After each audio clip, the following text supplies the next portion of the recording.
देखिए दोस्तों नमस्ते, प्रणाम। और मेरे यूट्यूब फैमिली सभी को प्रणाम, नमस्ते। देखिए मैं और आज हम शिव का व्रत हूँ, शंकर भगवान का व्रत रहती है सोमवार का दिन।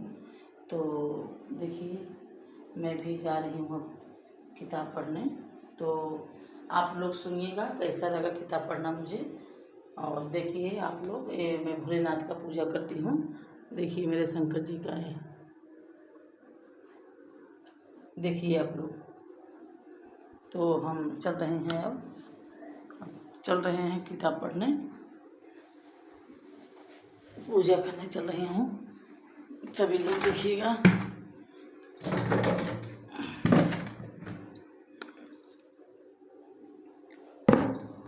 हाँ दोस्तों, सभी लोग, अगर हमारा वीडियो कैसा लगा, आप सभी लोग की पूजा करना कैसा लगा, आप सभी लोग कमेंट में बताइएगा, और सब्सक्राइब कीजिएगा, लाइक कीजिएगा।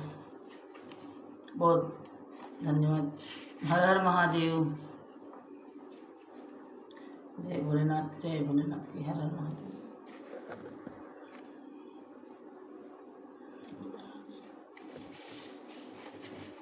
जय भोलेनाथ। पूर्व काल नगर में एक वृद्धा रहती थी। उसके परिवार में एक पुत्री और 2 पुत्र थे। लड़के दोनों बड़े थे, परंतु किसी का विवाह योग्य नहीं हुआ था। लड़की भी विवाह योग्य हो गई थी। वह वृद्धा स्त्री परम धार्मिक की प्रतिदिन की स्नान करके निवास स्थान के पास भगवान शिव का एक शिवालय था, जिसमें एक साधु रहता था और वह भगवान शिव का परम भक्त था। वह वृद्धा स्त्री प्रतिदिन स्नान से पवित्र होकर मंदिर जाया करती थी। एक दिन किसी दिन वृद्धा अपने पुत्रों और पुत्री को भी ले गई, मंदिर ले गई। पूजा करने के पश्चात वृद्धा साधु बाबा को आशीर्वाद देने को बोली। साधु ने लड़के को आशीर्वाद बहुत से दिए, परंतु लड़की को आशीर्वाद कोई नहीं दिए। तो वृद्धा ने साधु से हैरान होकर निवेदन किया कि हे महात्मा, आप तो लड़के को आशीर्वाद बहुत दिए, पर मेरी प्यारी बेटी को आशीर्वाद क्यों नहीं दिए?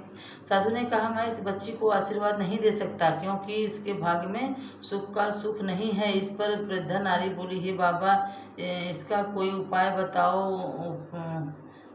बताओ जिससे हमारी पुत्री को सुहाग की प्राप्ति हो। साधु ने कहा, एक उपाय है, परंतु कठिन है। यहाँ से 7 समुद्र रमणी नगर में सोमपति नाम की एक स्त्री रहती है। 100 पुत्र यह बालिकाएं वहाँ जाकर अपनी सेवा उस स्त्री को प्रसन्न कर ले। वही प्रसन्न हो गई तो वह अवश्य ही सुहाग की प्राप्ति आशीर्वाद दे देगी। साधु कथानुसार वह वृद्धा परिवार सहित भगवान शिव के सहारे से निकल पड़ी। 6 समुद्र तो उसने भगवान शिव की कृपा से आसानी से किश्ती पर बैठकर पार कर गई। 7वें समुद्र को कोई किश्ती नहीं दिखाई दी थी। वे सभी भगवान शिव का समुद्र पार कराने हेतु प्रार्थना करने लगी। हे भगवान शंकर की कृपा से उन्हें वहाँ एक पेड़ दिखाई दी। पेड़ के ऊपर एक हंस बैठा था। हंस ने कहा, मैं इस पेड़ से पत्तों से आप लोगों को एक बेड़ी किश्ती बनाकर देता हूँ। उस पर बैठकर आप सभी समुद्र पार कर ले। भगवान शिव की कृपा से उसने पत्तों की बेड़ी बनाया और उस पर सवार होकर वृद्धा परिवार सहित 7वें समुद्र को भी पार कर गई। थोड़ी देर चलने पर एक रमणी नगर में पहुँचे। वहाँ पर उन्होंने सोमपति को देखा। उसने 100 पुत्र और बहुओं को भी देखा। बहू बेटे सब अलग अलग रहते थे। सभी सोमपति के घर के पास छुपकर रहने लगी। भक्ति सोमपति रोज प्राप्त काल स्नान करके नदी तट पर जाया करती थी, तो वह लड़की चुपचाप उसके पीछे घर के जाती और घर का झाड़ू चौका बर्तन यदि साफ कर वापस आया करती थी। स्नान करके जब भक्ति सोमपति वापस आया करती थी तो घर की साफ सफाई देखकर हैरान हो जाया करती थी, ऐसा कौन कर जाता है। ऐसे ही महीनों बीत गए। एक दिन किसी कारण सोमपति की नींद देर से खुली, परंतु वह लड़की अपने नित्यकार सार उसने घर की साफ सफाई किया पहुंची और अपना नित्यकार करने लगी। सोमपति ने लड़की को देखकर पूछा, बेटी तुम कौन हो, यहाँ पर किस लिए आई है, तुम्हें क्या चाहिए? तो सोमपति ने वचनों को सुनकर उनके चरणों पर गिर पड़ती है। सोमपति निद्रावस्था में ही उसको आशीर्वाद दिया, बेटी दुधोवती, पुत्रवती और सौभाग्यवती हो और आशीर्वाद प्राप्त कर। लड़की ने जब सिर उठाया तो सोमपति ने देखा, भाग्य में उसके सुख तो नहीं है, परंतु मैंने तो इसे आशीर्वाद दे दिया है, यह कैसे होगा। भक्ति सोमपति सभी सोच रही थी कि लड़की की माँ वह भाई वहाँ आ गए। सोमपति से प्रार्थना करने लगे, हे माँ, आप ही इसकी माँ हैं। भक्ति सोमपति ने कहा, ठीक है, मगर इस मास आने वाले सोमवार को भगवान शिव का पूजन वस्त्र करें तो इसकी मनोकामना पूरी हो जाएगी। आप सभी लोग इसके मास के प्रथम सोमवार को लड़का ढूंढना, दूसरे सोमवार को सगाई करना, तीसरे सोमवार को सारे चिट्ठी भेजना, चौथे सोमवार को बारात मंगवाना। जैसे ही लगन मंडप का समय आएगा उसी समय में तुलनावस्था में आ जाएगा, सभी रोने लग जाएंगे, परंतु आप लोग घबराना नहीं, हमें याद कर लेना, सब ठीक हो जाएगा। सभी सोमपति से आशीर्वाद प्राप्त कर घर वापस आए। माँ सोमपति ने कथानुसार वह लड़की सोमवास का व्रत करने लगी कि सोमवास के पहले सोमवार को उसकी माँ व भाई ने लड़का देखा, दूसरे सोमवार को धूमधाम से सगाई हुई, तीसरे सोमवार को सारे चिट्ठी भेजे, चौथे सोमवार को बाजे गाजे के साथ बारात आ गई। लंग का समय आया, लड़के को लगन मंडप में जैसे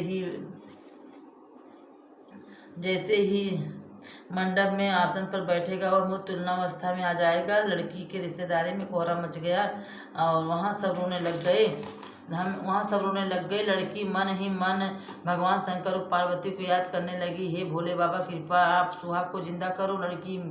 लड़की की माँ भाई परिवार सहित माँ सोमपति को याद करने लगे। उनके पुकार माँ सोमपति के कानों तक जा पहुँची। उसी समय माँ सोमपति ने अपने सभी बहुओं और पुत्रों पर जल छिड़क कर सभी को सुला दिया। उसको सुलाने के पश्चात वह अपनी पड़ोसन के पास गई और कहने लगी, कोई भी हमारे पुत्रों और बहुओं को जगाएगा ना, अगर कोई जगा देगा तो वो मर जाएगा। इतना कहकर सोमपति वहाँ से चल पड़ी। सोमपति ने अपने 100 पुत्र और बहुओं को भी आयु में से थोड़ी थोड़ी आयु जल के रूप में उस लड़की के सुहाग पर जल छिड़क कर उसको जीवित कर दिया। लड़के के जीवित होते ही की शादी की सभी रस्में पूरी की गई। बहुत प्रसन्न हुए। शादी संपन्न होने के पश्चात माँ सोमपति ने आशीर्वाद लेकर डोली विदा की गई। उसके बाद माँ सोमपति अपने नगर को चली गई और लड़की प्रतिदिन